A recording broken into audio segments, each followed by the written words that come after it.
Imagina esto: un bosque denso, oscuro, húmedo, un silencio absoluto interrumpido por crujidos de ramas.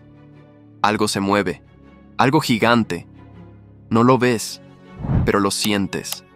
El suelo tiembla, los árboles se estremecen, y entonces, dos ojos amarillos atraviesan la niebla.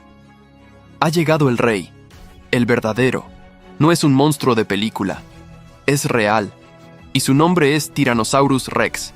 Pero lo que crees saber apenas roza la superficie.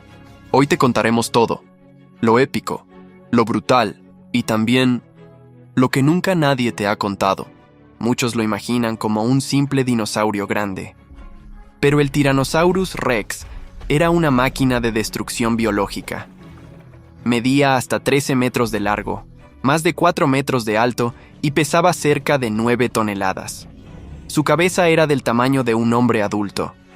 Y su mordida, según estudios recientes, superaba las 6 toneladas de presión, más fuerte que la de un cocodrilo, más fuerte que la de cualquier animal terrestre conocido. Sí, podría triturar huesos como si fueran galletas.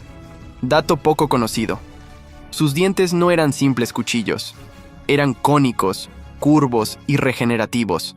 Podía perder dientes al morder y crecerle otros igual de letales en semanas. Durante años, los científicos debatieron si el T-Rex era un cazador letal o un simple carroñero. Pero la evidencia habla claro: tenía visión binocular, podía calcular distancias como los halcones. Su olfato era hiperdetectable.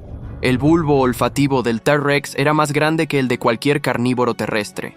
Y sus patas, aunque robustas, permitían velocidades de hasta 27 km/h. Conclusión: no solo era un cazador, era un depredador de élite que también aprovechaba carroña, como lo hacen los grandes felinos hoy. Los memes lo ridiculizan, pero sus pequeños brazos eran todo menos inútiles. Cada brazo medía más de 1 metro y podía levantar hasta 200 kilos.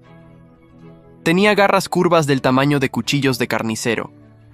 Estudios sugieren que eran usados para sostener a la presa mientras la mordía o para levantarse del suelo. Podrían haber sido extremadamente resistentes y musculosos como los de un gorila. Aunque durante décadas lo imaginamos con escamas de reptil, nuevas teorías indican que el Tyrannosaurus Rex juvenil podría haber tenido plumas. Su linaje está emparentado con aves actuales. Algunos fósiles de parientes cercanos como el Eutyrannus muestran evidencia clara de plumas. Se cree que los adultos las perdían al crecer, como hacen algunos pájaros actuales. ¿Te imaginas al T-Rex como un ave demoníaca gigante? Hollywood lo hizo famoso con un rugido infernal. Pero la ciencia dice otra cosa. Probablemente no rugía.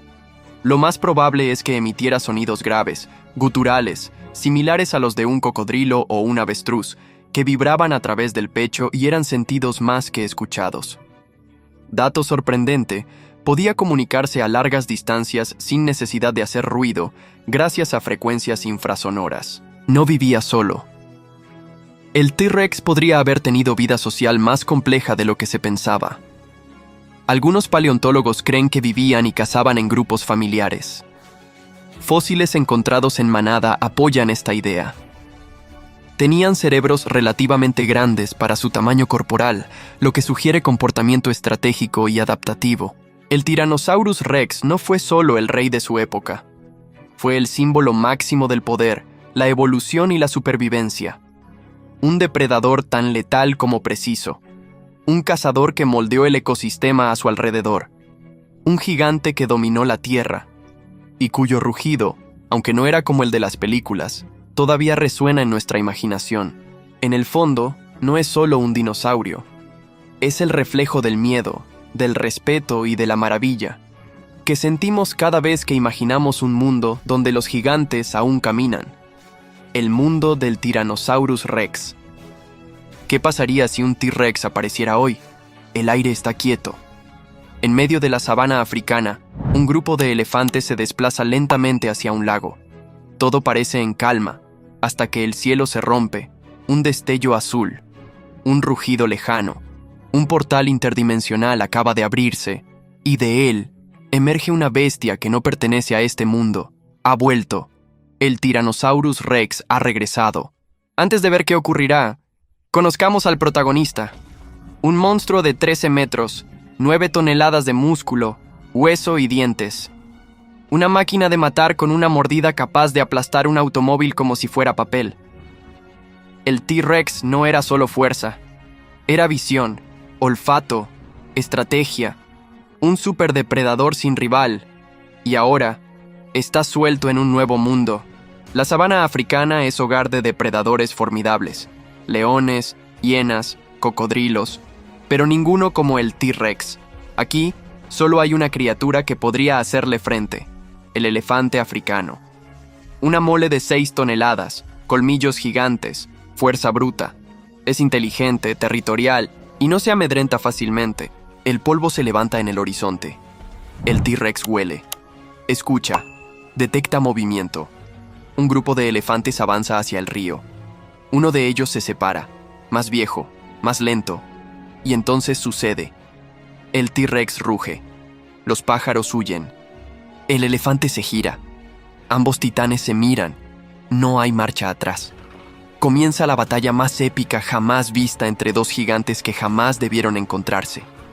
El elefante carga, sus colmillos como lanzas vivientes. El T-Rex esquiva con una agilidad brutal para su tamaño. Muerde el lomo del elefante. El elefante lo empuja con la cabeza, lo hace retroceder. Golpes, garras, gritos. El suelo tiembla. El choque de dos mundos, uno del pasado, otro del presente. El T-Rex sufre heridas, pero no se detiene. Muerde el cuello. El elefante grita, patalea, cae. Con un último rugido, el rey reclama su trono. Silencio. Los carroñeros observan desde lejos. Nadie se atreve a acercarse. La sabana ha cambiado. El equilibrio se ha roto. Un depredador de otro tiempo ha demostrado que sigue siendo el rey. Incluso fuera de su era, el T-Rex levanta la cabeza y vuelve a rugir. Pero esta vez la presa podría ser tú. ¿Qué haríamos si los dinosaurios volvieran a caminar entre nosotros? ¿Estaríamos preparados? ¿O seríamos el siguiente eslabón perdido? Esto fue solo una simulación, pero en este canal, lo imposible cobra vida. Suscríbete a Mundo Dinosaurio, porque en el próximo video descubrirás que hay criaturas aún más peligrosas que el mismísimo T-Rex. El Tyrannosaurus Rex reinó con fuerza. Fue el coloso supremo de su tiempo, pero incluso el más grande cae con el tiempo. Lo que viene no tiene el tamaño de un camión. No necesita toneladas para matar. Porque mientras el T-Rex dominaba con fuerza bruta, otros aprendieron a dominar con inteligencia, velocidad y precisión quirúrgica. En el próximo capítulo de Mundo Dinosaurio, viajaremos no al mundo de los titanes, sino al de los asesinos diminutos. Olvídate de lo que viste en Jurassic Park. Los verdaderos velociraptores eran mucho más pequeños, pero infinitamente más letales de lo que imaginas. Plumas, garras en forma de hoz, visión táctica y caza en grupo. El depredador perfecto, en miniatura. Y lo mejor es que muchos de sus descendientes siguen volando sobre ti hoy. Suscríbete, activa la campana y prepárate para conocer al verdadero rostro del terror prehistórico, porque el tamaño nunca fue el único dominio.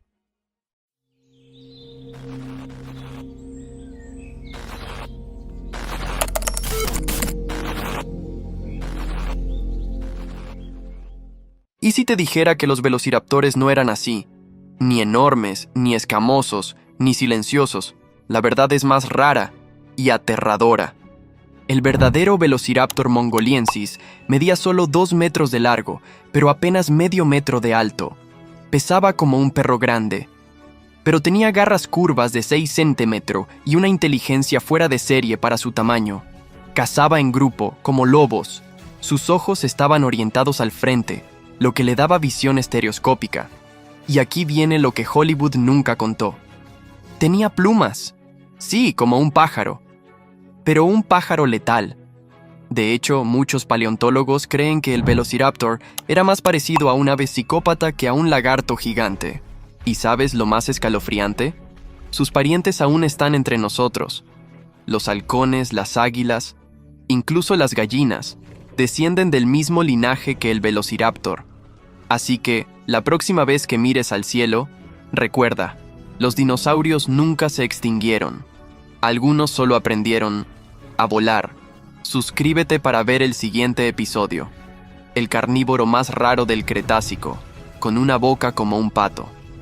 Y si el Velociraptor ya te pareció inquietante por su velocidad, su inteligencia y esas garras como cuchillas, prepárate, porque lo que viene es otra liga. Hay un pariente cercano del Velociraptor. Uno que sí tenía el tamaño que Hollywood inventó. Uno que existió de verdad. Uno que no solo corría y cazaba en manada, sino que podía medir hasta 7 metros y tenía garras de 30 centímetros. Su nombre es Utahraptor. Descubierto en las tierras rocosas de Norteamérica, este monstruo emplumado es como si alguien hubiera decidido diseñar al depredador perfecto, pero en tamaño XXL. ¿Qué pasaría si este cazador gigante hubiese sobrevivido hasta hoy? ¿Podríamos escapar de él? ¿Seríamos presas fáciles para un asesino que pensaba antes de atacar? En el próximo capítulo, Utahraptor. El raptor gigante que nunca debiste cruzarte. Una historia real, brutal y olvidada por el cine. Activa la campana, suscríbete y no faltes a la próxima cacería.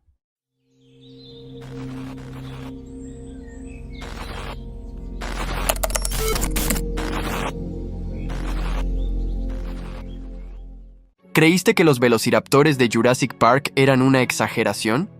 Pues existió uno aún más grande y completamente real. Se llamaba Utahraptor y es la pesadilla con plumas, que el cine no te mostró. El Utahraptor ostenta un título brutal: el raptor más grande jamás descubierto. Medía más de 7 metros de largo, pesaba casi 1 tonelada y tenía garras curvas de 30 centímetros, capaces de desgarrar carne como si fuera papel mojado.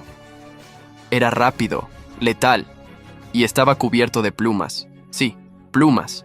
Este no era un lagarto gigante, sino un ave depredadora del infierno. Vivió hace unos 125 millones de años en lo que hoy es Utah, un terreno rocoso, árido, donde solo sobrevivían los más letales. Y el Utahraptor dominaba el juego.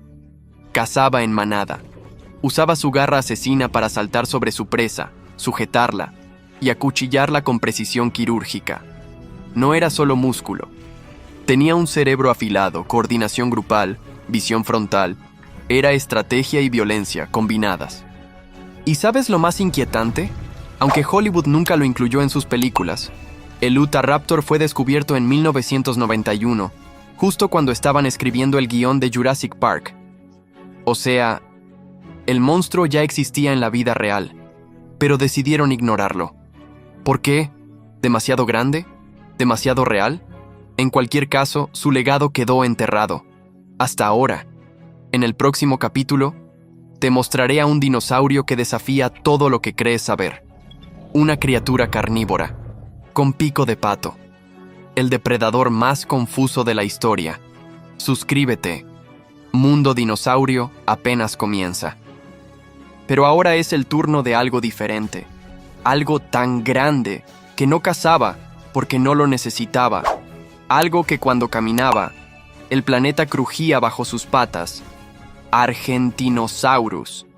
El animal terrestre más grande que ha existido. Más largo que un Boeing 737. Más pesado que 15 elefantes.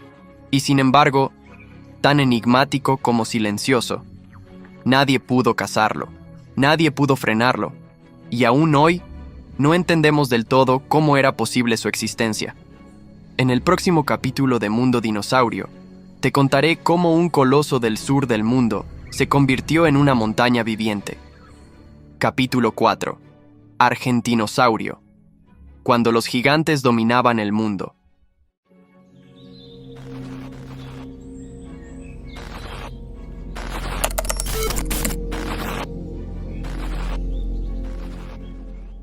Imagina una criatura tan colosal que al caminar provocaba microterremotos, tan inmensa que una manada de carnívoros podía rodearla, y aún así no atreverse a atacar. Un animal que no corría, no cazaba, no huía, solo caminaba, sabiendo que era intocable. No hablamos de un monstruo de película, no es ficción, Es el Argentinosaurus, el animal terrestre más grande que ha existido en la historia del planeta Tierra. Y aunque su nombre no resuena como el del T-Rex o el Velociraptor, su existencia desafía todo lo que creíamos posible. Porque mientras otros reinaban con dientes y garras, este titán lo hacía con su tamaño. El Argentinosaurus vinculensis, descubierto en Argentina en los años 90, podía alcanzar los 40 metros de largo y pesar más de 100 toneladas. Para que lo entiendas, eso es más que un Boeing 737. Era, literalmente, una montaña con patas. Su cuello medía lo que un autobús urbano. Su corazón habría pesado más de 250 kilos, y se calcula que su latido era tan potente que se oiría a metros de distancia.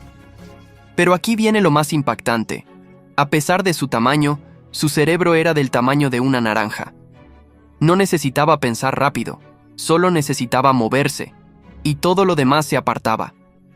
Era un saurópodo herbívoro, lo que significa que pasaba el día entero comiendo y desplazándose lentamente. Pero no era torpe. Sus patas estaban diseñadas para sostener y distribuir peso con eficiencia. Su cola, como un látigo, podía haber servido como defensa o equilibrio. ¿Cómo algo tan enorme pudo existir? La respuesta está en la era en que vivió. El Cretácico Superior, hace unos 90 millones de años, cuando los niveles de oxígeno eran distintos y los continentes aún no se habían separado del todo. Era un mundo diseñado para gigantes, y el Argentinosaurus fue su rey silencioso. Hoy solo quedan huesos dispersos, fósiles incompletos, pero su leyenda sigue creciendo con cada excavación. El Argentinosaurus no era solo un dinosaurio, era una montaña viviente, una bestia tan colosal que redefinió los límites de lo que creemos posible en un ser vivo. Vivió hace unos 96 millones de años, en lo que hoy conocemos como la Patagonia Argentina, en un mundo aún sin cordilleras modernas, cubierto de bosques primitivos, ríos anchos y un ecosistema preparado para gigantes. Este titán podía alcanzar más de 40 metros de longitud. Eso es más que un avión comercial. Su peso superaba las 100 toneladas, una cifra tan descomunal que resulta difícil de procesar. Imagínate 15 elefantes africanos apilados en una sola criatura. Eso era el Argentinosaurus. Pero lo más impresionante es que este saurópodo caminaba lentamente, comiendo día y noche enormes cantidades de vegetación. Su cuello, de más de 10 metros, le permitía barrer árboles sin moverse apenas. Su cola, larga como una avenida, podía utilizarse como látigo, generando una fuerza tan intensa que rompería huesos con facilidad. Los científicos han descubierto que su sistema óseo tenía una arquitectura neumática, es decir, muchos de sus huesos eran huecos por dentro. Esto reducía su peso sin comprometer la resistencia. La misma técnica que usan hoy las aves, sus descendientes más directos. Y aún así, no hemos descubierto un esqueleto completo de este gigante. Todo lo que sabemos se ha reconstruido a partir de unas pocas vértebras, un fémur de más de 2 metros y algunas costillas, lo que abre la puerta a una idea aún más escalofriante. Podría haber sido incluso más grande de lo que imaginamos. Su corazón debió ser del tamaño de una bañera. La presión arterial necesaria para enviar sangre hasta su cerebro, situado a más de 8 metros del suelo, habría sido increíblemente alta. Un sistema cardiovascular tan extremo que su propio cuerpo representaba un reto fisiológico. Sus pisadas dejaban cráteres de más de medio metro de profundidad. Se cree que, al caminar, su peso compactaba el suelo de tal forma que muchas de sus huellas fósiles han permanecido intactas hasta hoy. Cada paso era como una firma en la tierra. Y sin embargo, lo más triste de todo es esto. No murió a manos de un depredador. La mayoría de estos gigantes no caían por un ataque, sino por infecciones, caídas fatales o incluso problemas cardíacos.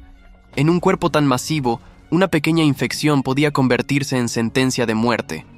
El Argentinosaurus no corría, no rugía, no embestía, solo caminaba. Pero su presencia era más poderosa que cualquier rugido. Era la encarnación del dominio, del peso, del silencio absoluto de un mundo donde los titanes eran reales. Y aunque su historia haya quedado enterrada bajo toneladas de tierra fósil, hoy, en esta serie, renace. para recordarnos que hubo un tiempo en que los verdaderos gigantes no necesitaban palabras, solo pasos. Y así, tras millones de años de silencio, las huellas del Argentinosaurus siguen ahí, marcadas en la tierra, talladas en la historia, y ahora grabadas en nuestra memoria. No fue el más rápido, ni el más feroz.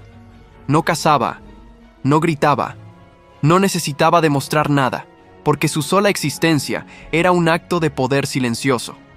El Argentinosaurus no vencía con violencia, sino con presencia. Era el paisaje, la montaña que se movía, la cima de la evolución en escala. Y quizás lo más fascinante es que su historia estuvo a punto de perderse, olvidada bajo capas de tierra, sepultada por el tiempo, ignorada por la cultura popular. Pero hoy hemos vuelto a despertar su legado. Porque recordar a los gigantes es recordarnos que el mundo fue más grande de lo que creemos, más salvaje, más extremo y aún más hermoso. Mundo Dinosaurio continúa, y lo que viene no será menos colosal.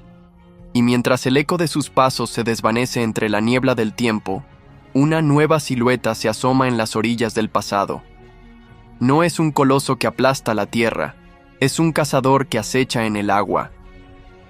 Bajo los cielos del Cretácico africano, un nuevo depredador se desliza entre los ríos fangosos. No ruge, no corre, pero cuando ataca, lo hace con precisión letal. No tiene dientes como cuchillas.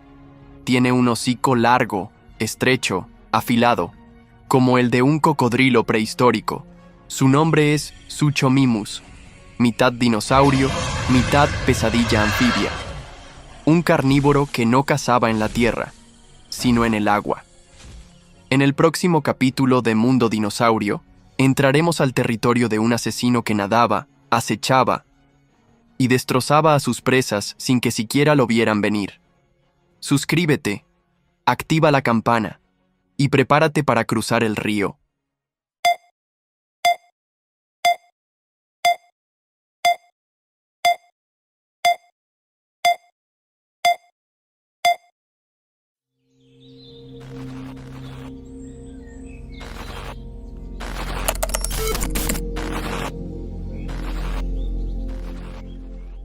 Capítulo 5. Suchomimus, el cazador del río. En las aguas turbias del Cretácico temprano, en lo que hoy conocemos como África, no reinaban los rugidos, sino los silencios. No era la tierra de los colosos, ni el dominio de los depredadores que cazaban en campo abierto. Aquí, el peligro acechaba en la orilla. El viento agitaba los helechos gigantes, las cigarras prehistóricas resonaban entre manglares y ciénagas. Y bajo la superficie del agua, una sombra alargada, inmóvil, esperaba. De repente un estallido. El agua explota. Garras largas como cuchillos emergen. Un hocico estrecho, repleto de dientes cónicos, atrapa a un pez de más de 1 metro. Un segundo después, solo quedan burbujas.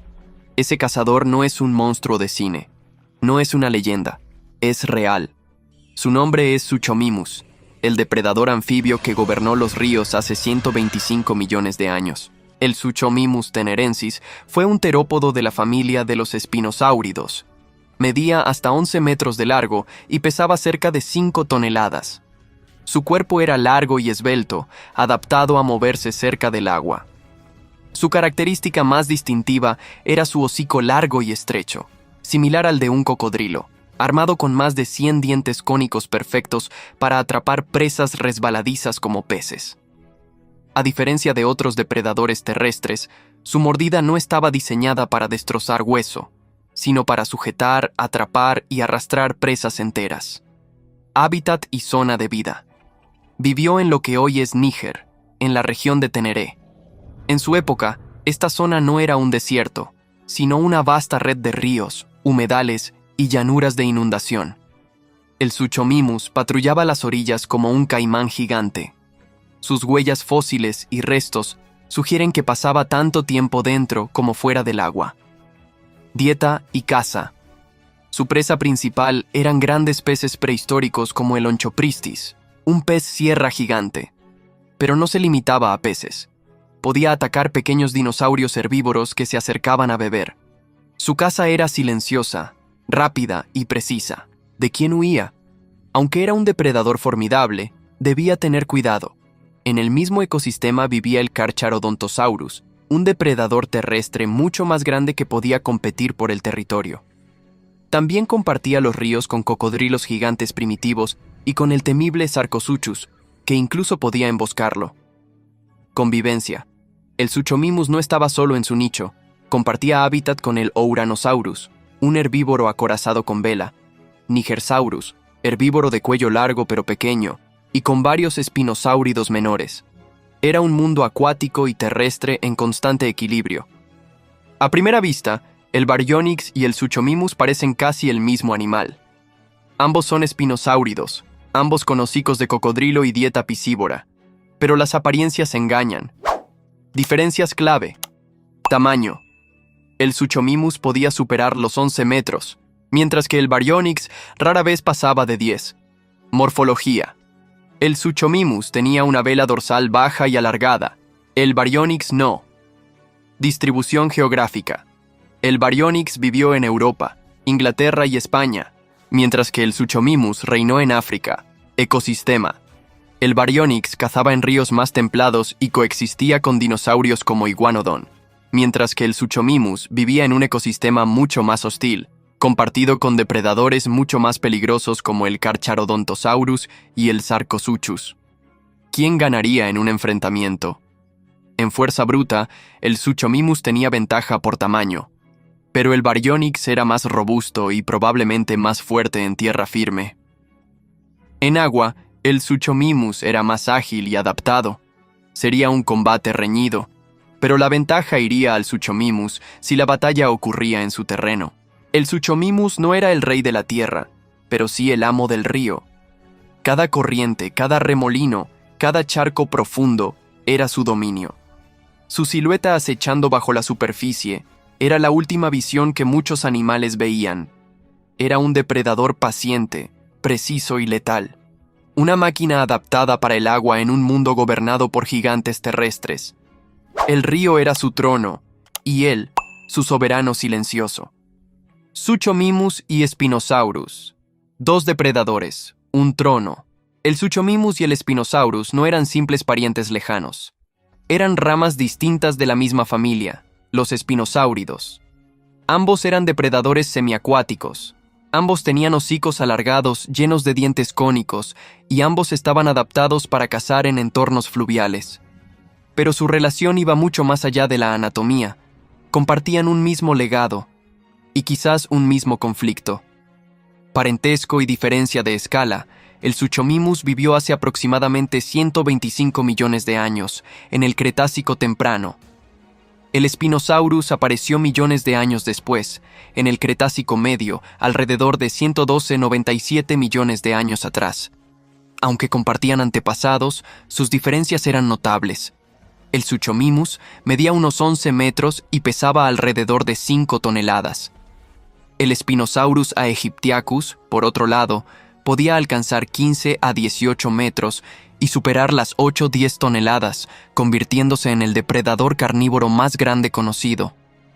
Esto significa que, aunque ambos ocupaban el mismo nicho ecológico en épocas y regiones diferentes, el Spinosaurus representaba la evolución extrema de esa rama familiar.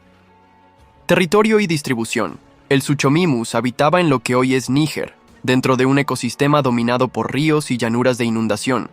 El Spinosaurus habitó en la región que hoy es Marruecos y Egipto, también en ambientes fluviales y costeros. Aunque sus territorios no se superponían directamente y vivieron en épocas distintas, compartían condiciones muy similares, ecosistemas donde el agua definía la vida, y donde los peces gigantes y presas semiacuáticas eran abundantes. Competencia o herencia. Dado que no coexistieron en el mismo tiempo exacto, no hay evidencia de competencia directa entre Suchomimus y Spinosaurus. Sin embargo, si hubieran coincidido, el Spinosaurus, por tamaño y fuerza, habría tenido ventaja. Pero el Suchomimus no era un depredador torpe. Su cuerpo más ligero y ágil lo hacía un cazador rápido en ríos y zonas poco profundas. Podemos pensar en ellos como herederos de un mismo trono fluvial. El Suchomimus dominó en su era, y millones de años después, el Spinosaurus tomó ese trono y lo llevó a un nivel superior, adaptándose aún más al agua. Habilidades y estilo de caza, Suchomimus. Se mantenía más cerca de las orillas. Su cuerpo y patas traseras robustas le permitían moverse bien en tierra. Era un cazador emboscador que esperaba en zonas de poca profundidad para atrapar peces o animales que bebían agua. Spinosaurus. Estaba aún más adaptado al agua. Su cola en forma de remo, sus extremidades posteriores más cortas y su centro de gravedad lo convertían en un cazador que probablemente pasaba más tiempo nadando. Era el primer gran dinosaurio que se acercó a un modo de vida acuático real. Similitudes y diferencias clave. Ambos tenían hocicos estrechos llenos de dientes cónicos, diseñados para sujetar presas resbaladizas. Ambos tenían garras grandes y curvas en sus manos para desgarrar presas. El Spinosaurus desarrolló una vela dorsal gigantesca, posiblemente para exhibición, termorregulación o almacenamiento de energía. El Suchomimus tenía una vela más baja y discreta. El Spinosaurus, por su tamaño, podía atacar presas más grandes que el Suchomimus, incluyendo dinosaurios medianos. El Suchomimus estaba más especializado en peces y animales pequeños.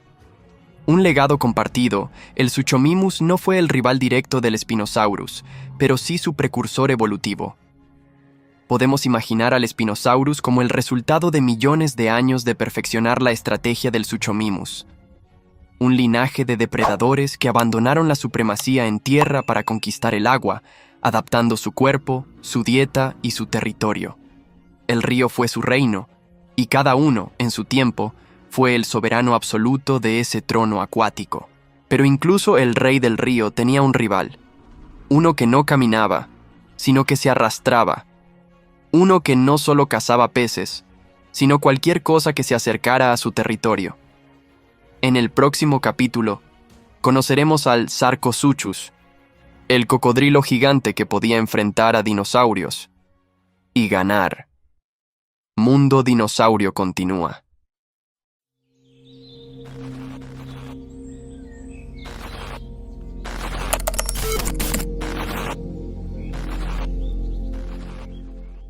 Capítulo 6. Sarcosuchus, el monstruo del río.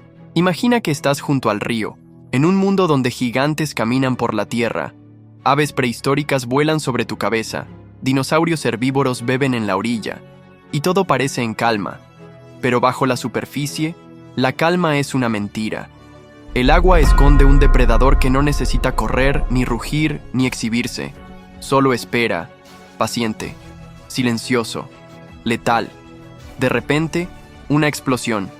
El río estalla en espuma y fango. Unas fauces colosales, más largas que un hombre, atrapan a su presa. En segundos, el agua se tiñe de rojo. Ese depredador no es un cocodrilo moderno. Es mucho peor. Es el Sarcosuchus imperator, el superdepredador acuático más temido del Cretácico. El Sarcosuchus vivió hace aproximadamente 112 millones de años, en el Cretácico temprano, en regiones que hoy corresponden a África y Sudamérica. Su nombre significa cocodrilo de carne, pero no estamos hablando de un cocodrilo común. Este monstruo alcanzaba hasta 12 metros de largo y pesaba 8 toneladas. Era tan largo como un autobús y tan pesado como un elefante adulto. Habitaba en ríos gigantescos, lagos y sistemas de llanuras inundadas. Sus fósiles se han encontrado en lugares como Níger, donde también vivían depredadores como el Suchomimus, el Carcharodontosaurus y enormes herbívoros como el Ouranosaurus. En este ecosistema, el Sarcosuchus no era una presa, era una amenaza constante, incluso para los dinosaurios que dominaban la Tierra.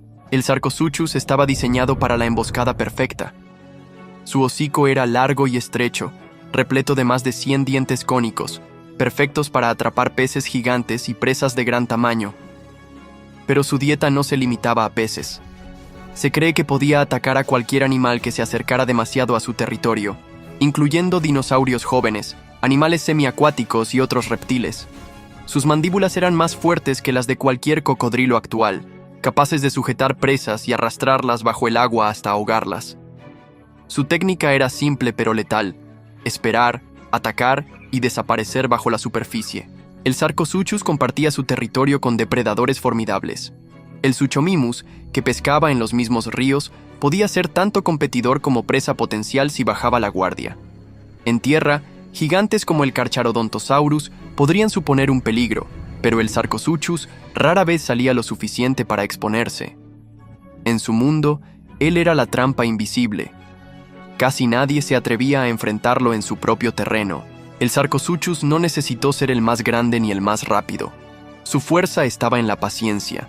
Su territorio era el agua, y todo animal que la tocaba entraba en su reino. Durante millones de años, reinó sin rival como el emperador de los ríos. Y aunque su linaje desapareció, sus descendientes siguen entre nosotros. Los cocodrilos modernos son solo una sombra de lo que alguna vez fue el verdadero rey acuático. Pero en el próximo capítulo salimos del agua y volvemos a tierra firme, no para encontrarnos con un coloso, sino con un depredador ágil, veloz y mortal, uno que cazaba con la precisión de un halcón y la ferocidad de una tormenta. El Deltadromeus, el velocista del Cretácico africano, será el protagonista de nuestro siguiente episodio. Mundo Dinosaurio continúa. En un mundo dominado por gigantes, hubo un corredor que desafió todas las probabilidades. Hoy, viajamos al corazón del África prehistórica, a una tierra salvaje, calurosa y traicionera, donde monstruos como el Spinosaurus y el Carcharodontosaurus gobernaban sin piedad. Pero entre ellos surgió un depredador distinto, más ágil que fuerte, más veloz que imponente. Un asesino silencioso, un rayo entre las sombras. Su nombre, Deltadromeus. ¿Quién fue este terópodo enigmático que los científicos aún discuten si realmente existió tal como lo conocemos? ¿Cómo cazaba? ¿Cómo sobrevivía? ¿Y por qué ha sido olvidado por la historia y la cultura pop? Prepárate, porque hoy desenterramos los secretos del carnívoro más veloz del Cretácico. Bienvenidos al capítulo 7 de Mundo Dinosaurio. Bienvenidos a la historia de Deltadromeus. Deltadromeus fue descubierto por primera vez en 1995 por la paleontóloga Gabrielle Lyon, en lo que hoy es Marruecos, específicamente en la región de Kemkem del Sahara marroquí. El fósil original incluía una variedad de huesos como dedos, vértebras y extremidades, que fueron descubiertos junto a un conjunto de huellas también atribuidas a este dinosaurio. Un año después, en 1996, el paleontólogo Ernst Stromer descubrió una serie de fósiles de dinosaurios terópodos y los atribuyó a un dinosaurio diferente conocido como Baariasaurus. Sin embargo, el paleontólogo Paul Sereno sugirió que tanto los fósiles de Stromer como el espécimen de 1995 pertenecían a un nuevo género de dinosaurio, Deltadromeus agilis. Esta decisión no duró mucho, ya que el espécimen descubierto por Stromer fue posteriormente atribuido a un género completamente distinto debido a las notables diferencias con el fósil tipo de 1995 de Deltadromeus, dejando así a este último como el único fósil reconocido de esta especie hasta la fecha. La confusión entre Baariasaurus y Deltadromeus es comprensible, ya que los paleontólogos han debatido durante años si realmente son géneros separados. Sereno y su equipo escribieron un estudio sobre dinosaurios del Cretácico en África, en el que sugerían que los restos atribuidos a Baariasaurus deberían reclasificarse como Deltadromeus, ya que consideran que Baariasaurus es un género dudoso, nomen dubium, por la falta de fósiles definitivos.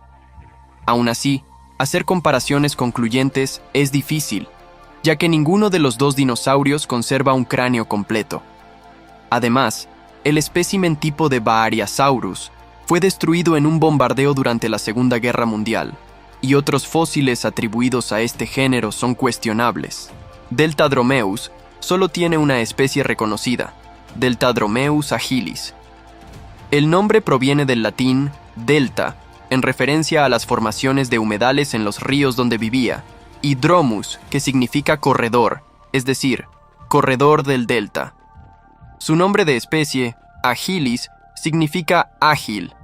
Este dinosaurio era sin duda un terópodo, dinosaurio con cadera de lagarto, pero su clasificación exacta ha variado mucho. Se le ha etiquetado como carnosaurio e incluso como tiranosaurio.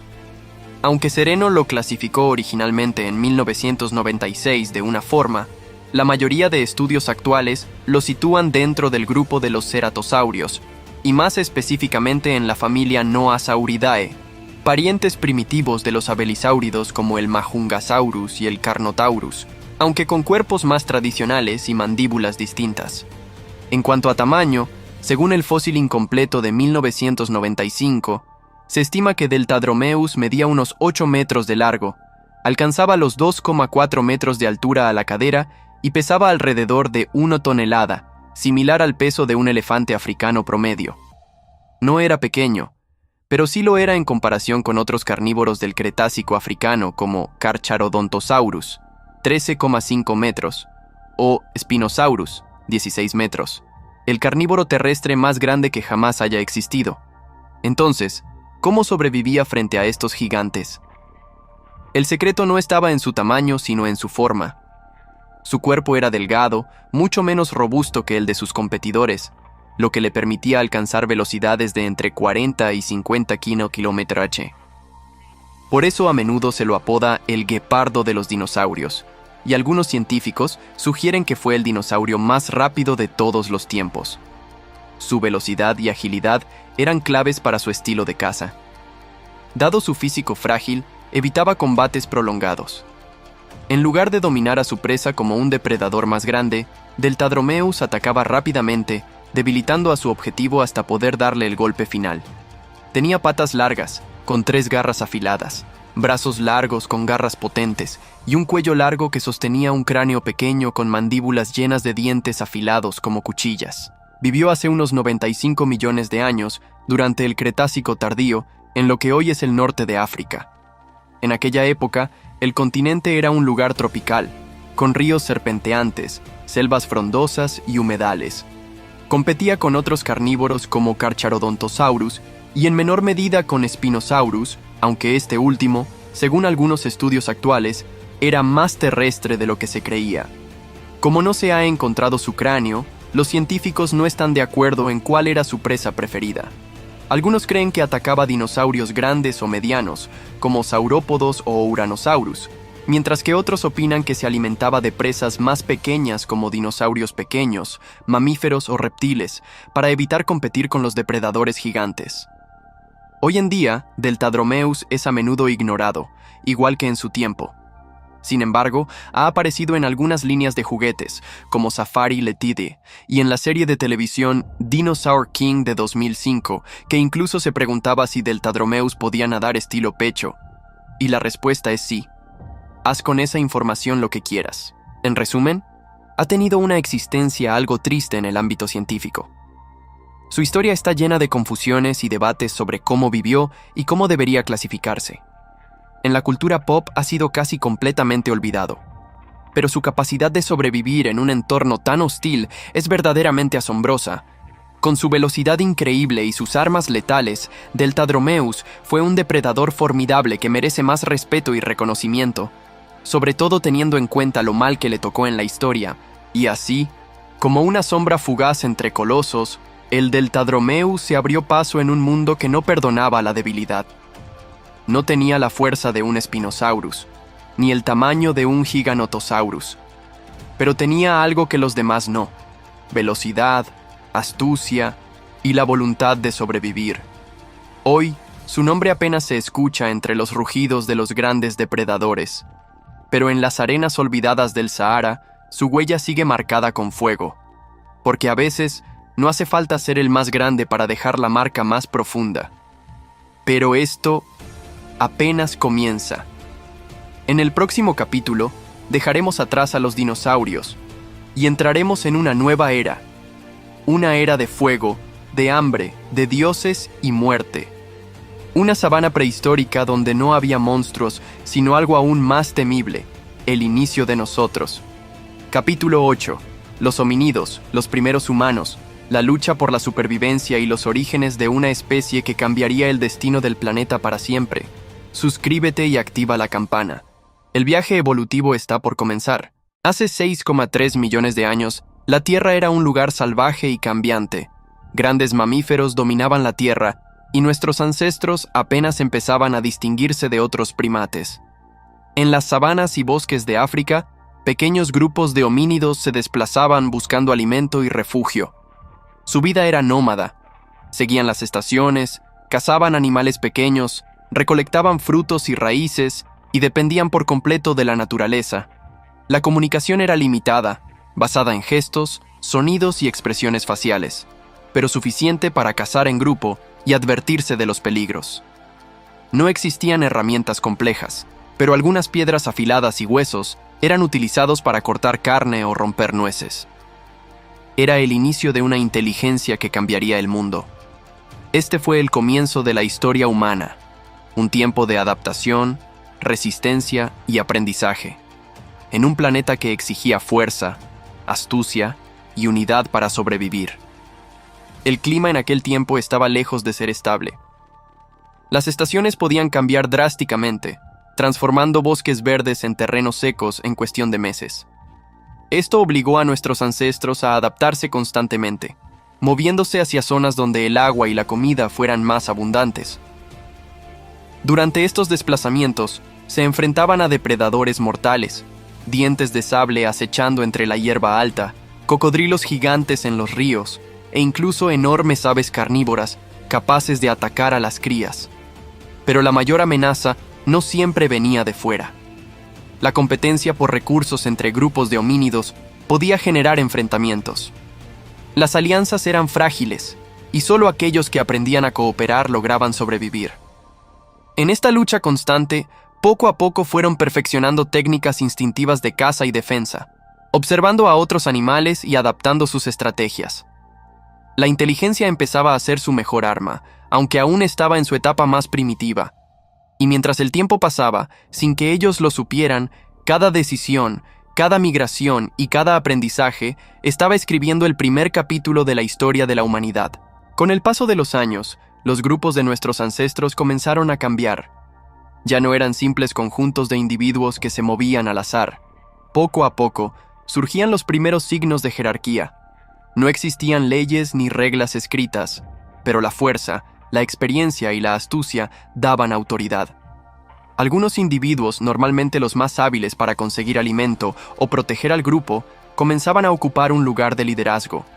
Estos líderes no solo guiaban los desplazamientos hacia zonas más seguras, sino que también tomaban las decisiones más críticas: cuándo cazar, cuándo huir o cómo enfrentar a otros grupos rivales. Junto a ellos surgían roles diferenciados. Los más fuertes cazaban, otros cuidaban a las crías y algunos permanecían atentos a los depredadores. Esta división no era casualidad, era el inicio de la organización social que millones de años después moldearía a las primeras civilizaciones. Sin saberlo, estaban sentando las bases de algo mucho más grande que su tiempo, las primeras estructuras de poder y cooperación en la historia humana. En este mundo salvaje, algo comenzó a cambiar en la mente de nuestros ancestros. No todo se trataba de sobrevivir. Empezaron a surgir comportamientos que iban más allá de la pura necesidad. En ciertos momentos, después de una cacería exitosa, algunos miembros del grupo compartían gestos y sonidos que parecían celebrar el logro. Era más que comunicación. Era el inicio de un sentido de pertenencia. Cuando un miembro moría, no siempre lo dejaban atrás. Algunos cuerpos eran cubiertos con hojas o piedras, un acto simple pero cargado de significado. Sin saberlo, estaban creando los primeros ritos, señales de respeto y quizá de miedo a lo desconocido. Estos comportamientos marcaban el nacimiento del pensamiento simbólico, la idea de que los gestos podían representar algo más grande que el momento presente. La cooperación, los ritos y las primeras formas de cultura primitiva se convirtieron en la base que les permitiría enfrentar un futuro cada vez más incierto y cada vez más humano. El mundo hace 6,3 millones de años no era estable. Los cielos podían pasar de claros a tormentosos en cuestión de horas. Grandes sequías secaban ríos enteros, obligando a los grupos a abandonar territorios que parecían seguros. Otras veces, Lluvias intensas transformaban la tierra en un lodazal intransitable, aislando a clanes enteros durante semanas. El clima era implacable, y solo aquellos que aprendían a adaptarse podían sobrevivir. Fue en estos momentos de crisis cuando surgieron los primeros destellos de ingenio humano. En tiempos de sequía, algunos grupos comenzaron a almacenar raíces y frutos en huecos protegidos de la roca. Cuando las presas escaseaban, afilaron piedras para aprovechar hasta el último pedazo de carne, rompiendo huesos para acceder a la médula nutritiva. La necesidad empujó la creatividad. Aprendieron a usar ramas largas para alcanzar frutas altas y huesos como armas improvisadas para ahuyentar depredadores. Cada herramienta era un salvavidas, y cada innovación, una diferencia entre la vida y la muerte. Pero el clima no solo puso a prueba su resistencia física, también tensó los lazos dentro de los grupos. La lucha por recursos limitados provocó rivalidades y alianzas frágiles. Un líder que no supiera encontrar agua o alimento podía perder su lugar, y a veces, su vida. En este mundo brutal, el ingenio y la cooperación se convirtieron en las armas más poderosas. Y sin saberlo, cada tormenta, cada sequía y cada migración forjaban a los primeros humanos como una especie destinada a cambiar el destino del planeta. Las tierras del planeta eran duras, hostiles, pero también eran un crisol que forjaba algo nuevo. Cada sequía vencida, cada depredador esquivado, cada territorio conquistado estaba moldeando una especie distinta. Los grupos que sobrevivían eran más fuertes, más unidos y más inteligentes. Las primeras jerarquías habían nacido, los primeros ritos habían prendido una chispa de cultura, y la innovación ya no era un accidente, era una herramienta. En algún rincón de África, bajo un cielo naranja de atardecer, un pequeño grupo se reunía alrededor de su botín de caza. No sabían que estaban dando los primeros pasos hacia un futuro imposible de imaginar. Ese día, no había reyes ni imperios, no había ciudades ni escritura. Solo había la necesidad de sobrevivir y la capacidad de adaptarse. Pero allí, en el silencio de la sabana, la historia humana ya había comenzado. Y millones de años después, sus ecos aún resuenan en nosotros. Así terminan los días de esta era, con una humanidad en pañales, luchando por sobrevivir en un mundo salvaje. Pero mientras nuestros ancestros aprenden a conquistar la tierra, en lo más profundo de los pantanos acecha un monstruo que reinó mucho antes que nosotros. Un depredador silencioso, más largo que un autobús y más pesado que un rinoceronte. La serpiente más grande que jamás haya existido. Prepárate, porque en el próximo capítulo descenderemos a un mundo oscuro, sofocante y letal, donde cada sombra en el agua podría ser tu última. La leyenda vive, y su nombre es Titanoboa. Hace más de 60 millones de años, en un mundo sofocado por un calor asfixiante y selvas impenetrables, un monstruo acechaba bajo las aguas turbias. Una criatura tan colosal que podría engullir a un caimán entero de un solo bocado. No era un dinosaurio, no era un dragón, era real, y su nombre quedaría grabado en la historia como Titanoboa. El reloj de la Tierra marcaba el inicio del Paleoceno, apenas 5 millones de años después del impacto que borró a los dinosaurios del mapa. Sin los grandes depredadores que dominaron el Cretácico, la naturaleza abrió espacio para nuevos titanes. El clima era mucho más cálido que hoy, con temperaturas que superaban los 30 °C incluso en zonas cercanas al Ecuador. En medio de este invernadero natural, en lo que hoy es la región de Cerrejón, Colombia, surgió la serpiente más grande que jamás haya existido. En 2009, un equipo de paleontólogos desenterró fósiles que desafiaban cualquier registro previo. Vértebras tan grandes como platos, de una criatura que medía entre 12 y 14 metros de largo, con un grosor similar al de un barril y un peso de más de 1.100 kilos. Imagina un autobús escolar, pero vivo, silencioso y letal. La Titanoboa no mataba con veneno. Era una constrictora, como las boas y anacondas modernas, pero con una fuerza imposible de igualar. Su método era simple y aterrador.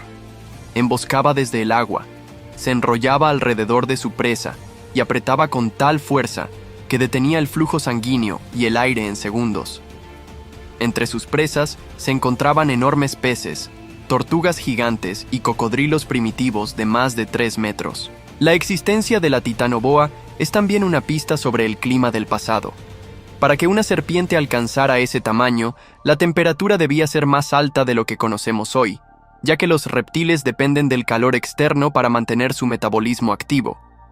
Esto significa que la titanoboa no solo fue un depredador, sino también un termómetro viviente de la Tierra prehistórica. Aunque la titanoboa desapareció hace millones de años, su hallazgo nos recuerda que después de cada gran extinción, la vida encuentra una manera de producir nuevos colosos. En su tiempo, no había un depredador más temido, y si hoy estuviera viva, podría tragarse a un ser humano entero sin esfuerzo. En las profundidades oscuras de un río prehistórico, el agua se arremolina lenta, cargada de sedimentos y hojas podridas. No hay ruido, solo el eco distante de algún reptil entrando al agua. La superficie está tranquila, pero debajo de ese espejo turbio, acecha algo que no pertenece al mundo que conocemos. Entre raíces sumergidas y ramas enredadas, una sombra se desliza, larga, sinuosa, imposible de abarcar con la vista. Es un cuerpo que parece no terminar nunca, moviéndose con la precisión y el sigilo de un depredador que sabe que el tiempo está de su lado. Su piel, recubierta de escamas gruesas y oscuras, se camufla a la perfección con la luz quebrada del río. Entre cada ondulación, se percibe la tensión de un músculo preparado para desatar una fuerza devastadora. La titanoboa no necesita correr, ni saltar, ni rugir. Su poder es el silencio. Una sombra pasa sobre el agua. Un caimán prehistórico busca alimento, sin saber que ya está siendo observado. Un movimiento mínimo, una vibración casi imperceptible, y la emboscada comienza. En un segundo, el agua explota en espuma. El reptil apenas reacciona antes de quedar atrapado entre anillos de músculo vivo que se cierran como grilletes de acero. Cada contracción es un mensaje claro. No hay escape. El río vuelve a calmarse. Solo burbujas suben a la superficie, mientras la serpiente se hunde lentamente, arrastrando consigo a su presa hacia la oscuridad. Allí, en un silencio absoluto, la titanoboa vuelve a esperar. No caza por hambre. Caza porque es la dueña indiscutible de su reino. La titanoboa vivió hace unos 60 millones de años, en el Paleoceno, justo después de la extinción de los dinosaurios no avianos. Aunque reinaba como depredador supremo en los ríos y pantanos tropicales de Sudamérica, especialmente en la región que hoy es Cerrejón, Colombia, no estaba completamente libre de competencia. Sus rivales potenciales eran pocos, pero peligrosos. Crocodiliformes gigantes, géneros como Purusaurus o Mourasuchus, no coincidieron exactamente en tiempo y lugar con Titanoboa, pero sí existieron cocodrilos prehistóricos en la misma región, de menor tamaño pero con gran fuerza de mordida. Aunque un cocodrilo adulto podía ser presa difícil, uno joven sí podía acabar en las fauces de la serpiente, y viceversa. El enfrentamiento dependía del terreno. En aguas profundas, ventaja para la titanoboa. En orilla o zonas fangosas, ventaja para el cocodrilo. Tortugas gigantes como Carbonemis, con caparazones de más de 1,5 metros, eran como tanques vivientes. Un ejemplar adulto podía resistir el ataque de la titanoboa, pero los más jóvenes podían ser presa. También competían por algunos recursos, como peces grandes y animales semiacuáticos. Otros grandes reptiles acuáticos, serpientes de menor tamaño pero más ágiles, podían disputar algunas presas pequeñas. Lagartos gigantes y varánidos primitivos en zonas más secas, aunque no eran una amenaza directa, sí compartían territorio. El único verdadero enemigo, la propia titanoboa.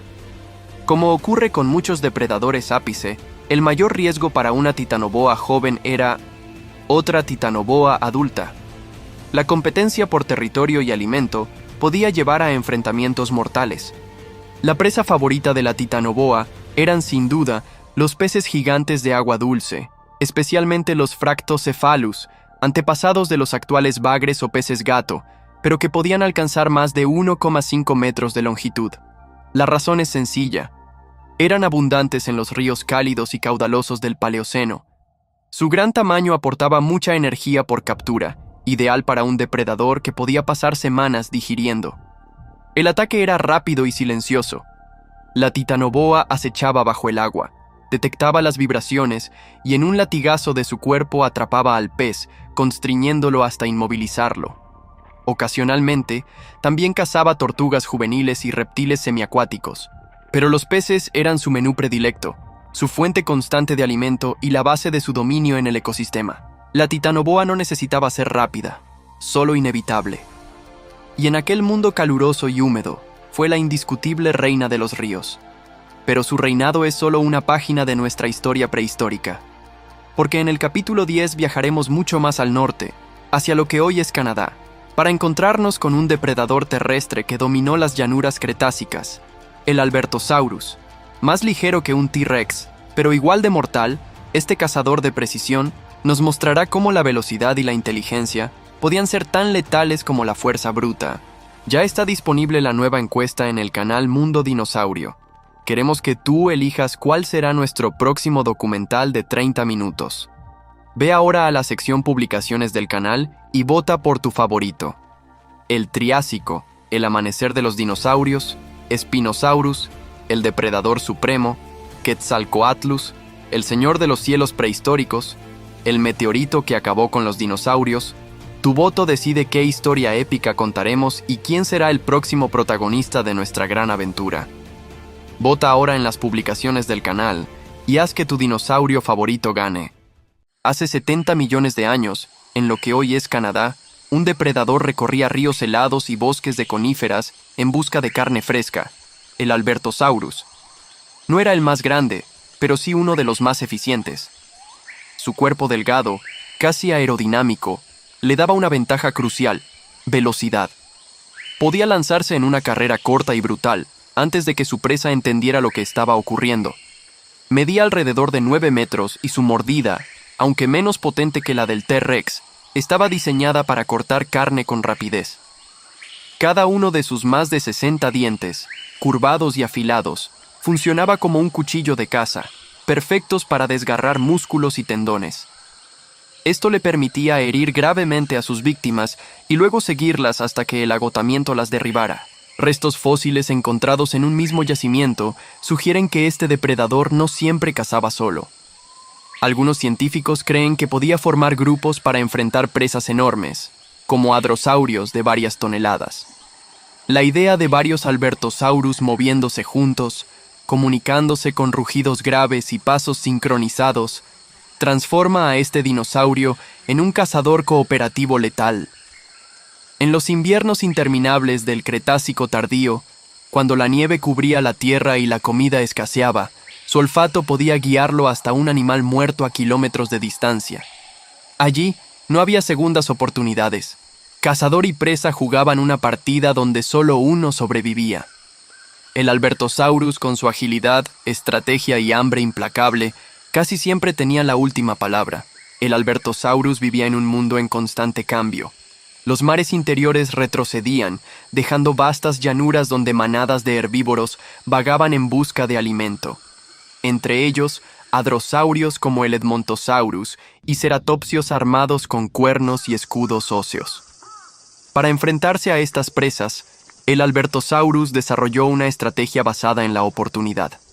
No atacaba a cualquiera. Observaba, evaluaba y seleccionaba al más débil o al que quedaba rezagado. Su inteligencia le permitía ahorrar energía y maximizar las posibilidades de éxito. Su visión, aguda y adaptada para detectar movimiento, podía localizar a un animal a gran distancia. Una vez que decidía atacar, comenzaba una persecución breve pero intensa.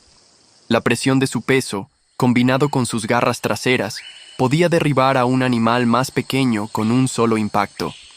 Después, sus dientes hacían el resto. Curiosamente, su estructura ósea revela que este dinosaurio crecía rápido en su juventud, alcanzando tamaños temibles en pocos años. Esta acelerada madurez le permitía imponerse en su territorio antes de que otros depredadores reclamaran el control. En su ecosistema, compartía espacio con dromeosaurios más pequeños y otros tiranosáuridos, pero su agilidad le otorgaba una ventaja decisiva. En los últimos años de su vida, el Albertosaurus se convertía en un maestro del acecho. Ya no dependía solo de su velocidad, sino de la experiencia acumulada. Cada cicatriz en su piel era el recuerdo de una cacería peligrosa o de una lucha contra otro depredador. Sobrevivir en ese mundo significaba ser astuto, paciente y despiadado, y el Albertosaurus lo era. El Albertosaurus no era simplemente un depredador solitario que vagaba por las llanuras del Cretácico tardío. Era parte de algo mucho más peligroso, la caza coordinada en grupo. Imagina un amanecer en lo que hoy es Alberta, Canadá. La niebla aún cubre los valles y el suelo está húmedo por el rocío nocturno. Desde una colina, varias siluetas observan a una manada de hadrosaurios que pasta tranquilamente en las orillas de un río. Entre esas figuras se distingue a un adulto de más de 8 metros, el líder. A su alrededor, individuos más jóvenes aguardan instrucciones que no se transmiten con palabras, sino con gestos, movimientos de cola y posturas corporales que forman un lenguaje primitivo, pero letal. La estrategia del Albertosaurus comenzaba mucho antes del ataque. Los paleontólogos han descubierto yacimientos con restos de varios individuos juntos, lo que sugiere que estos depredadores no solo toleraban la presencia de otros de su especie, sino que podían coordinarse para cazar. Este tipo de cooperación implicaba un nivel de inteligencia mayor al de muchos otros dinosaurios, una capacidad para comprender el papel de cada miembro y actuar en sincronía. Primero, los exploradores más jóvenes se movían por los flancos, agachados, ocultándose entre la vegetación baja. Su misión no era matar, sino provocar el caos, separar a la presa más vulnerable del resto del grupo. En cuanto la manada de herbívoros entraba en pánico, el líder y los adultos más experimentados iniciaban el ataque principal. Las patas musculosas del Albertosaurus lo impulsaban a velocidades sorprendentes para su tamaño, y su cuerpo ligero, comparado con otros tiranosáuridos, le permitía cambiar de dirección rápidamente. Cuando la víctima quedaba aislada, la cacería alcanzaba su momento decisivo. Los jóvenes bloqueaban el escape, mientras los adultos embestían con toda su fuerza. Una mordida bastaba para infligir heridas graves. Sus dientes no solo cortaban, sino que destrozaban músculos y huesos. La presa, debilitada y sangrando, caía finalmente, y entonces la manada se abalanzaba para alimentarse. Este trabajo en equipo no solo aseguraba más comida, sino que reducía el riesgo de lesiones, algo vital en un mundo donde una herida infectada podía significar la muerte. Pero lo más fascinante era la inteligencia estratégica de este depredador. El Albertosaurus sabía cuándo esperar y cuándo actuar. No desperdiciaba energía persiguiendo a presas sanas y rápidas. En cambio, evaluaba el terreno, el clima y las condiciones de la presa. Si la zona estaba embarrada tras una lluvia, el ataque se lanzaba allí, sabiendo que los herbívoros tendrían más dificultades para huir. Si el viento soplaba en la dirección correcta, se colocaban a sotavento para evitar que su olor delatara su presencia. Esta capacidad de usar el entorno a su favor era una muestra de que no solo cazaba por instinto, sino que aprendía de la experiencia. La estructura social de estas manadas de Albertosaurus probablemente era compleja. Los individuos más jóvenes aprendían observando, imitando los movimientos de los adultos, como si se tratara de un entrenamiento constante. Los más viejos, con sus cuerpos marcados por cicatrices, no solo eran cazadores letales, sino también guardianes de la cohesión del grupo. En algunos casos, es posible que los miembros más experimentados cuidaran de los más pequeños, asegurando que la manada continuara prosperando. Su coordinación no terminaba en la caza. Después de un éxito, la comida se repartía según una jerarquía. El líder y los cazadores principales comían primero, seguidos por los demás miembros. Este sistema, lejos de ser caótico, mantenía el orden y evitaba peleas internas que podían debilitar a la manada. Las disputas existían, claro, pero eran rápidas y resueltas por la fuerza o la intimidación. La inteligencia del Albertosaurus se reflejaba también en su capacidad para adaptarse. En épocas de escasez, podía cambiar su dieta y aprovechar carroña dejada por otros depredadores. Incluso se especula que podría haber robado presas a grupos más pequeños o a depredadores solitarios.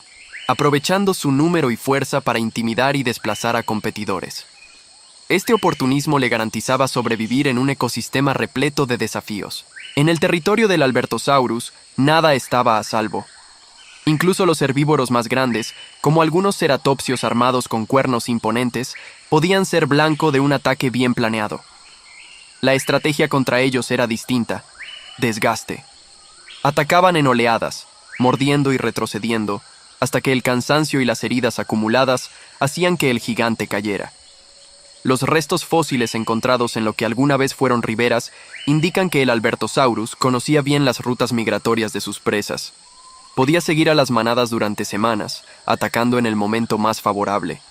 Este conocimiento del territorio y de los hábitos de las presas era su mayor arma invisible. Enfrentarse a un Albertosaurus no era solo una cuestión de fuerza, era enfrentarse a un depredador que pensaba, observaba y planeaba. Cada movimiento estaba calculado para maximizar las probabilidades de éxito y minimizar el riesgo. Esta combinación de inteligencia, coordinación y potencia lo convirtió en uno de los depredadores más efectivos de su tiempo. Mientras otros tiranosáuridos confiaban en su tamaño y fuerza bruta, el Albertosaurus jugaba con la ventaja de la velocidad y la estrategia. Era menos pesado, más ágil y capaz de ejecutar ataques rápidos que dejaban a su presa sin tiempo de reacción. Incluso su estructura ósea parecía diseñada para la eficiencia. Patas largas, un cuerpo esbelto y un equilibrio perfecto entre fuerza y movilidad. En la cima de su reinado, el Albertosaurus dominaba las llanuras cretácicas con una seguridad implacable. Su rugido, grave y prolongado, podía escucharse a kilómetros, una advertencia para todos los que se atrevieran a cruzar su camino. Y aunque el final del Cretácico traería consigo la extinción masiva que borraría a la mayoría de los dinosaurios de la faz de la Tierra, mientras existió, el Albertosaurus fue un ejemplo viviente de lo que la evolución podía lograr. Un depredador rápido, inteligente, cooperativo y mortal. En nuestro próximo capítulo, viajaremos a un mundo donde el miedo tiene nombre propio: el Spinosaurus, el depredador más grande que jamás haya caminado sobre la Tierra y nadado en sus aguas. Conocido por su aparición en Jurassic Park 3, este monstruo no solo cambió la historia de la saga, sino que también desafió todo lo que creíamos saber sobre los dinosaurios. Prepárate para sumergirte en su reinado de terror, su increíble anatomía y las batallas más épicas que puedas imaginar. El capítulo 11 está por llegar y promete ser colosal.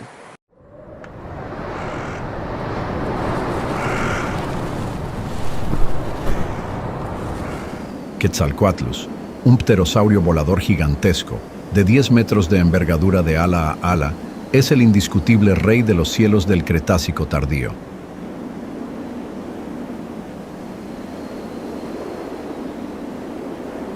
Sin embargo, aunque estos reptiles voladores dominen el aire, abajo hay un depredador aún mayor que gobierna estas tierras.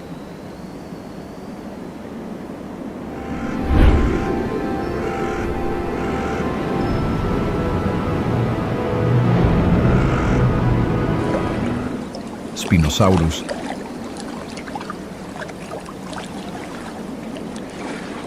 Este carnívoro de aspecto extraño es el dinosaurio depredador más grande que jamás haya caminado sobre la Tierra. Sorprendentemente, estos dinosaurios son semiacuáticos, pasando gran parte de su vida en las aguas de su hábitat pantanoso. Cuando la comida escasea, esta familia de Spinosaurus inicia una migración río abajo hacia el mar.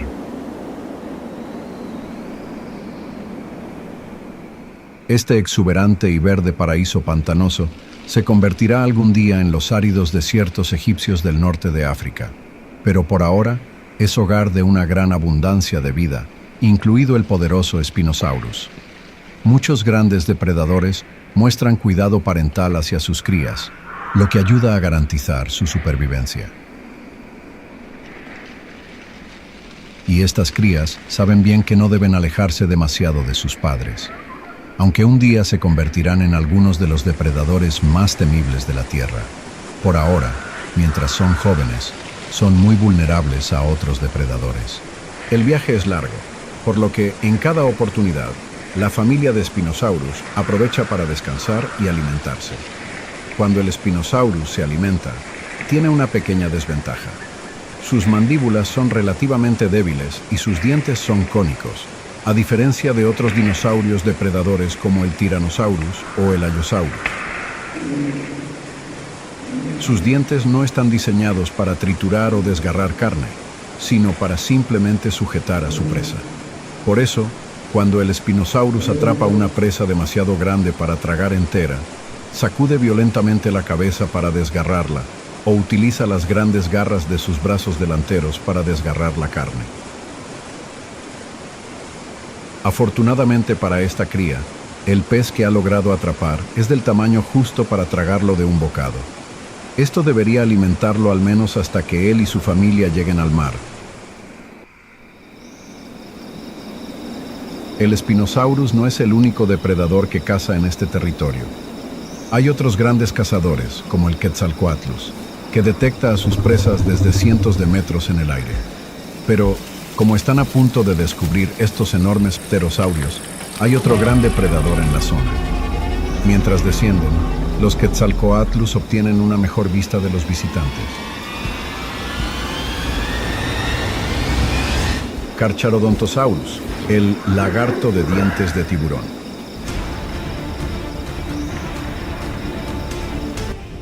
Al igual que la familia de Spinosaurus, esta familia de grandes terópodos también está en un viaje, dirigiéndose hacia los densos bosques para que los adultos puedan proteger mejor a sus crías. Y con este viaje vienen peligros. Pero hoy es distinto. Este es el terreno de anidación del Quetzalcoatlus, y no aceptan intrusos de buen grado.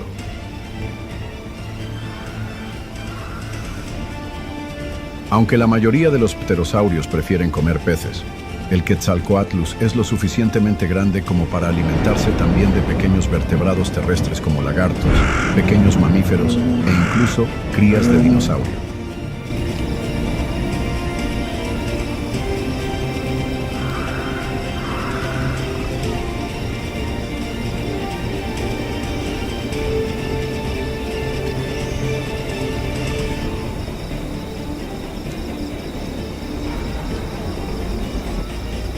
Las jóvenes crías de Carcharodontosaurus son ignorantes del peligro mientras juegan junto a una bandada de pterosaurios más pequeños que planean cerca, manteniéndose cerca de sus padres. Sin embargo, este grupo de jóvenes se ha alejado peligrosamente demasiado.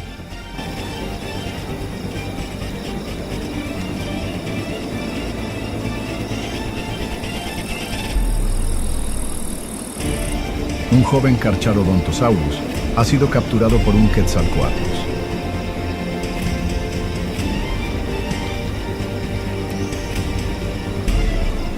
Para asegurarse de que su presa esté muerta, el Quetzalcoatlus deja caer a la cría desde cientos de metros en el aire, dejando que el impacto acabe con ella.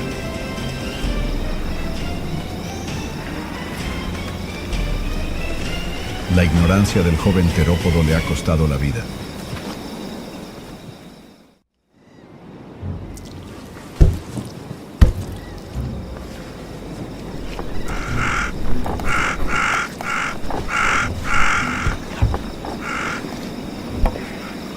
Pero no es en vano. Su muerte servirá como lección para sus hermanos, para que no sufran el mismo destino. Y su cuerpo sin vida ahora proporcionará alimento a estos elegantes gobernantes del cielo. Es un final agridulce para el joven dinosaurio.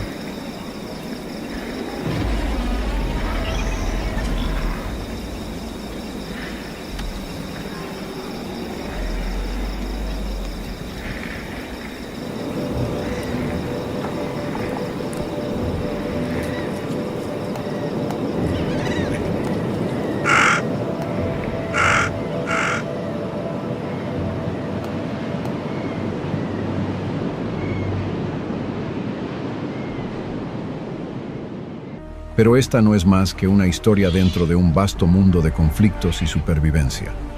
Al sur, en otras tierras de África, nuevos gigantes acechan, nuevos depredadores luchan por el control, y presas colosales desafían cada ataque.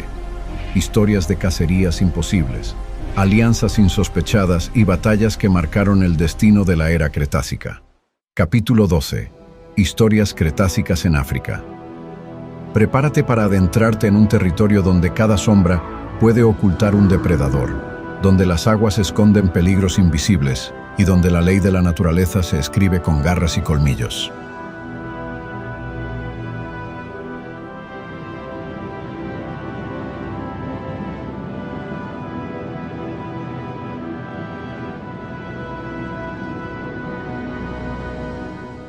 En el corazón de un África olvidada por el tiempo, el sol ardiente ilumina llanuras interminables y ríos que laten como arterias de un mundo salvaje. Entre las sombras de los baobabs ancestrales y la hierba alta que oculta secretos, el reinado no está asegurado. Aún, allí, donde la vida y la muerte se cruzan en cada amanecer, el depredador supremo emerge, el Carcharodontosaurus, un gigante con mandíbulas capaces de partir huesos y colmillos tan afilados como cuchillas forjadas por la propia naturaleza. Pero él no está solo. Otros titanes merodean, rivales que acechan en silencio, esperando el momento exacto para reclamar la corona de la supremacía. En estas tierras, cada rugido es una advertencia, cada sombra, una amenaza, y solo el más fuerte sobrevivirá. Capítulo 12. Historias cretácicas en África. Prepárate, porque aquí, la lucha por el dominio no tiene compasión.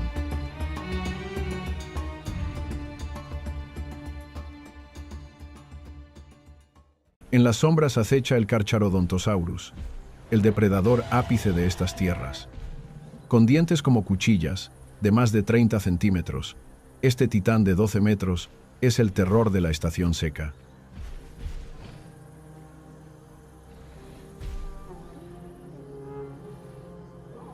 Hace 95 millones de años, África era un continente salvaje y extremo.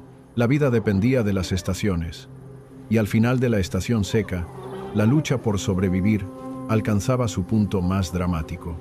Los Ouranosaurus, herbívoros de grandes velas dorsales, se apiñan en los últimos lechos secos de los ríos.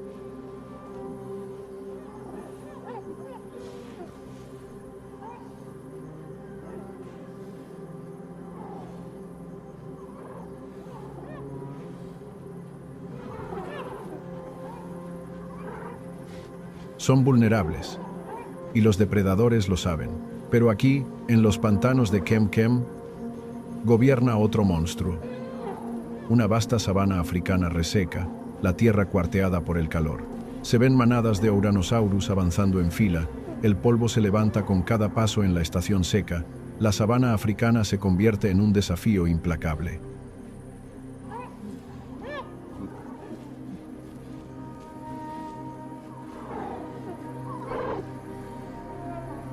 El sol abrasa sin piedad y el agua desaparece de los ríos, dejando solo charcos fangosos y vegetación marchita.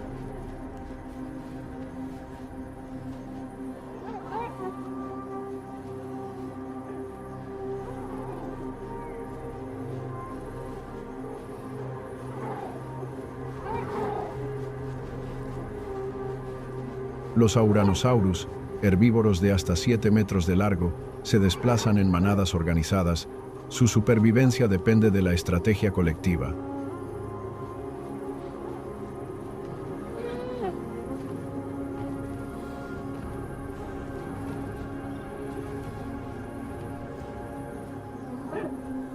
Recorrer grandes distancias en busca de los últimos brotes verdes entre la hierba seca y las ramas bajas de los arbustos.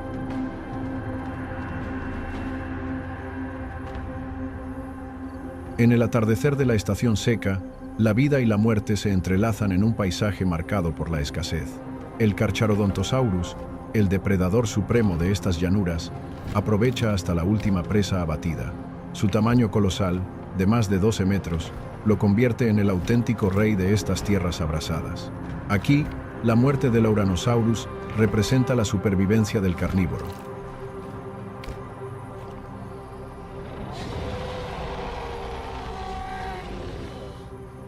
En la sequía, cada bocado es vital, y cada presa abatida sostiene al gigante un día más. Cuando el sol se esconde en el horizonte, la silueta del Carcharodontosaurus recuerda la cruda verdad de este mundo. En la estación seca, solo los más fuertes reclaman el derecho a sobrevivir.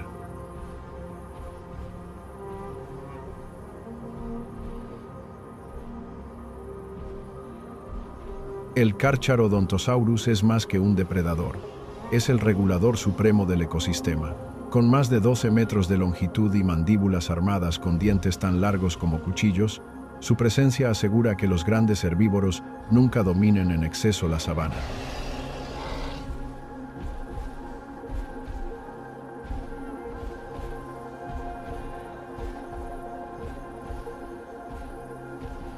Al cazar, selecciona a los más débiles, enfermos o jóvenes, manteniendo a las manadas de Ouranosaurus y otros herbívoros bajo control.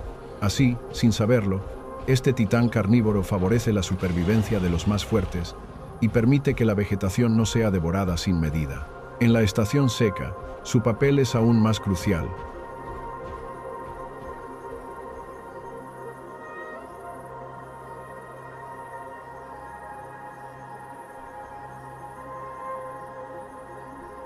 Solo los mejores adaptados logran superar su acecho.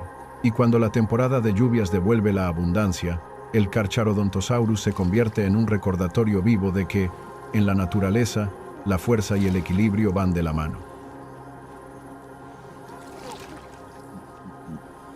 El Spinosaurus, semiacuático, gigantesco, más largo que un Tyrannosaurus rex.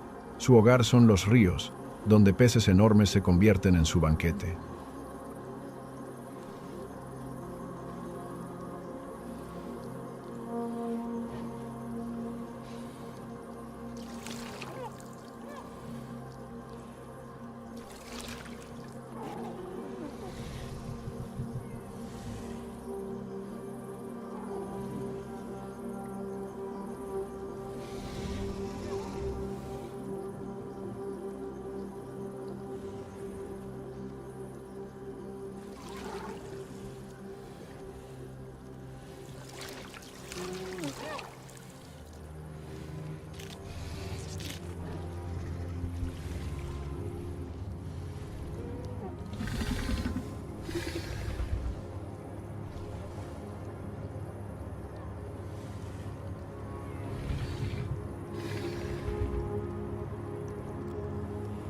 Individuos mordisqueando hojas secas, otros escarbando el suelo con el pico para arrancar raíces fibrosas.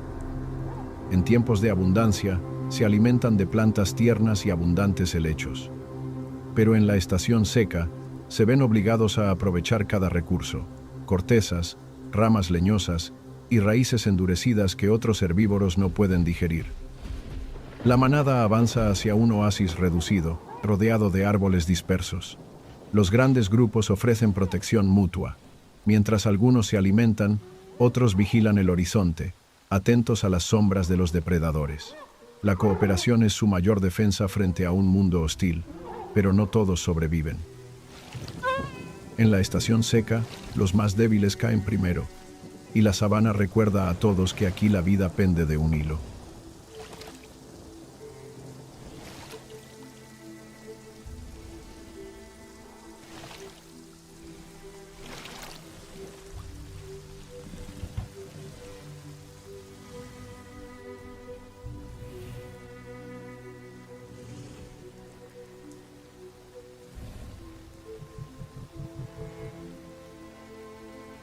Las primeras gotas anuncian el cambio. En cuestión de días, la sabana reseca se transforma en un mundo verde y vibrante.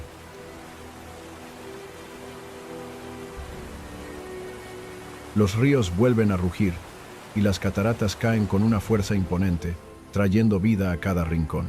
Entre estas aguas, una silueta inconfundible aparece. Velas dorsales que emergen como banderas sobre la corriente. Los Spinosaurus han vuelto. Majestuosos, enormes, se deslizan como reyes en su reino líquido. Cada vela es una advertencia, una señal visible en la distancia. Donde hay una, puede haber más. Y en los ríos crecidos, estos depredadores dominan la escena, navegando con sigilo en busca de presas que se aventuran demasiado cerca. La estación de lluvias no solo trae abundancia, también revela el poder oculto de quienes gobiernan las aguas.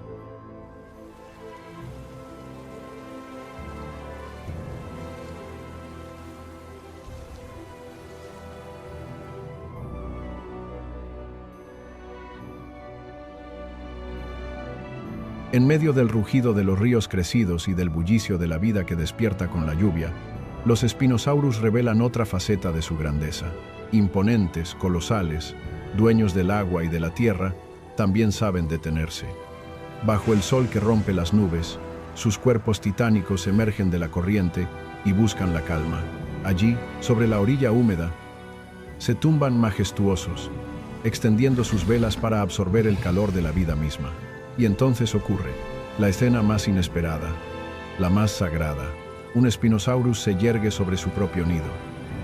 No como el depredador temible que todos temen, sino como guardián de un secreto eterno, el nacimiento de la próxima generación. Con delicadeza, ajusta su posición, permitiendo que el sol caliente los huevos que esconden en su interior la promesa de un futuro. Es el instante en que la evolución se manifiesta. El depredador supremo se convierte en protector, y el río, la sabana y el cielo parecen guardar silencio, rindiendo tributo al milagro de la vida. El sol vuelve a brillar sobre la sabana transformada. Lo que ayer fue sequía y polvo, hoy es un mar verde que late con vida. Allí, entre la hierba renacida, se revela un espectáculo grandioso. Miles de nidos de Oranosaurus se extienden hasta donde alcanza la vista. Cada uno es un santuario, una cuna de esperanza, una chispa en el ciclo eterno. Decenas, cientos, montones de huevos ocultos en la arena tibia, protegidos por las madres vigilantes y por la fuerza de la manada. La sabana resuena con el eco de un futuro que se abre paso. Porque aquí, bajo el sol ardiente de África, la vida florece con una belleza indescriptible. Es el triunfo de la existencia, el recordatorio de que, incluso tras la dureza de la estación seca, la vida siempre encuentra el camino.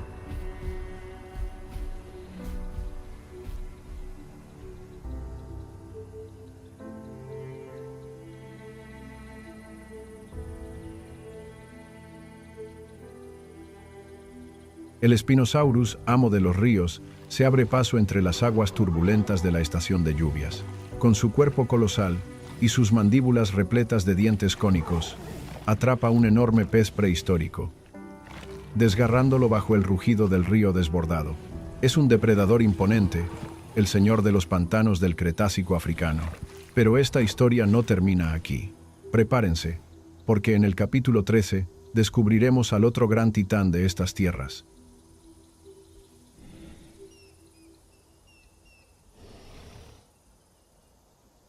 El Carcharodontosaurus, el cazador supremo de la sabana africana.